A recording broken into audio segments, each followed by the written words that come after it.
চীনা হাঁস পালন করেন, তাহলে আজকে ভিডিও আপনার জন্যই। অনেকেই ভাবেন হাঁস তো পানির পাখি, তাহলে এগুলো ছোটোবেলা পানিতে নামানো যাবে, কিন্তু এটা একটা মারাত্মক ভুল। অনেকেই ছোট বাচ্চা পানিতে নামান, সেক্ষেত্রে মারা পর্যন্ত যেতে পারে। তাই আজ জানাবো চীনা হাঁসের বাচ্চা কতদিন পর পানিতে নামাতে হয় এবং কিভাবে নামাবেন, এবং যে কাজগুলো ভুলেই করা যাবে না। চলুন ভিডিও শুরু করা যাক।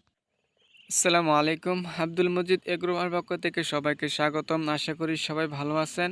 আপনারা অনেকে টাইটেল দেখে বুঝে গেছেন যে আজকে কী নিয়ে ভিডিও করব, তাই সবাই সাথেই থাকবেন, পুরো ভিডিও দেখবেন।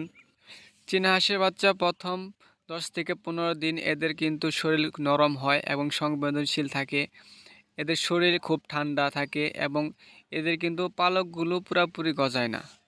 সাধারণত 20 থেকে 30 দিনের মধ্যে কিন্তু পালকগুলো শুকনো হয় এবং গজাতে শুরু করে। তখন আপনারা কিন্তু পানিতে নামাতে পারেন। সেক্ষেত্রে অবশ্যই যেদিন আপনি প্রথম দিন পানিতে নামাবেন, সেক্ষেত্রে আপনারা অল্প টাইম দিতে হবে, যেমন 5 থেকে 10 মিনিট টাইম দিবেন। তারপরে ধীরে ধীরে আস্তে আস্তে 5 মিনিট করে টাইম বাড়াবেন। এইভাবে 1 সপ্তাহের ভিতরে আপনার হাঁসের বাচ্চাগুলো কিন্তু পানিতে অভ্যস্ত হয়ে যাবে। আর একটা জিনিস লক্ষ্য করবেন, সেটা হলো আপনি যেদিন পানিতে নামাবেন সেদিন দেখবেন যে আপনার তাপমাত্রা কেমন আছে, মানে রোদ আছে কিনা।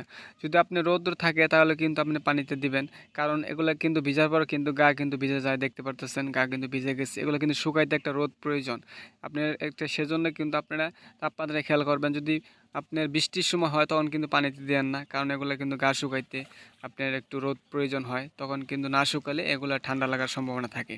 সেজন্য অবশ্যই দিনটা খেয়াল করবেন যে ভালো দিন হলে আপনারা পানিতে দিবেন।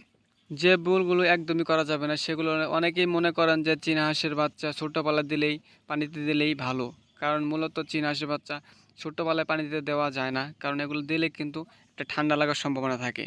আপনার বয়স যখন আপনি 20 থেকে 30 দিন হবে তখনই দিবেন।